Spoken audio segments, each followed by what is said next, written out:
Another day working on the Falcon. The next video you guys will be looking at before this one is putting these Mustang Leafs in and how I modified them, used the shackles on the rear to get everything set back up.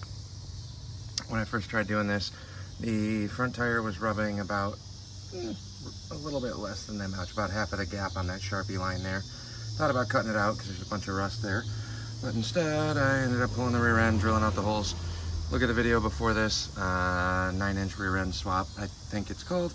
But here's where we're at now. Got a nice clearance up front. Should be fine on the rear. Same thing on the back side. I'm sitting on the lowest section of the shackles for now. The rear end's back in, everything else is back in. The header showed up in that big white box over there, so I gotta play with that. Got a bunch of other little odds and ends. Got the shock in the mail today, got that back in. Pulled the seat out. What else? Pulled out the plywood that was making the seat bracket, essentially. That seat was mounted on there with a bunch of carpet and things. What else did I get? I got new plug wires in the Rock Auto order. Normally I like making these myself, and I probably still will at some point, but they were on sale super cheap. So NGK plug wires, got those back in, which is good because the other ones were ancient and falling apart.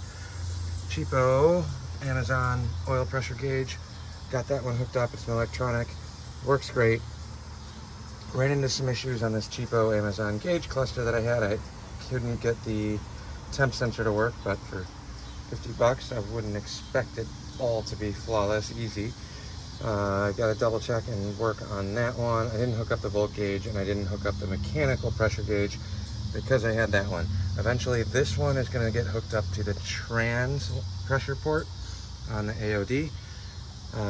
This one, which I already have the hose for, kind of sort of up here.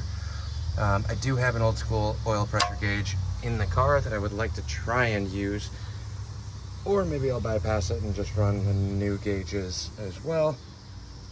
I haven't fully decided yet. I've been starting the car periodically here and there. Fires up super fast, 2 squirts of the gas.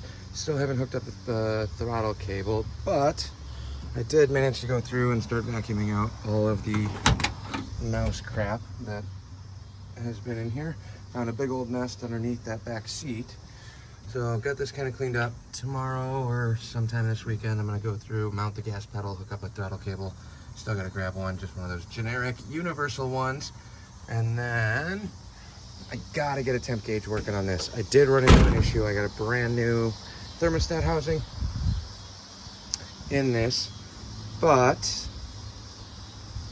the temp gauge, I have a gauge sending unit on the manifold. It is a dummy light on the inside, so that thing, I'll fire this thing up and within 30 seconds the thing's saying it's overheating, which isn't accurate, I know that for a fact. However, the thermostat, I think, on this one is sticking. This car's been sitting, not run or anything for like the last couple days. When I popped that port out, there was a bunch of coolant pressure in the manifold. I'm fairly certain the thermostat's sticking, even though it's brand new, so that's just great. Cheap part, whatever, things happen. So I'm gonna swap the thermostat out, then hook this back up. I was getting coolant flow through the radiator, but it did try overflowing a little bit, like it's not flowing the way it's supposed to. I'm hoping it's the thermostat. I gotta diagnose that a little bit further. Like I said, it hasn't gotten super hot or anything like that, but definitely know there's a couple issues. Starts right up, so that's good. Continuously starts right up, which is even better. Got the gauges kind of, sort of, and now the rear end is pretty much set. Let's see if I can come around to this side. Give you guys a rough view of this side. So, like I said, there's a ton of body work left, but that's way down the line. Other than that, rear end is installed. Now I can actually measure it out and get the drive shaft cut, because that's the only thing pretty much stopping me from getting this thing rolling. I don't have a transcooler yet. So basically drive shaft, transcooler, and then just work out the kinks on that thermostat. But starts, runs great. It's still idling super high on break-in. We'll do a final break-in once I get that temp sensor.